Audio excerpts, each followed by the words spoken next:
Today we are going to decorate these earrings with this thread and basically threading around the earring. So let's start opening the strand of the thread.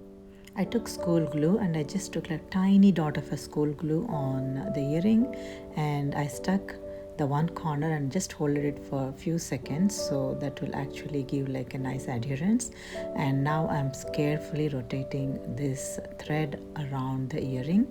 After I reached the other end, I just snipped it off and I also stuck that same with this school glue. I have to just hold it up for 5 or 2 seconds, then the thread actually gets stuck.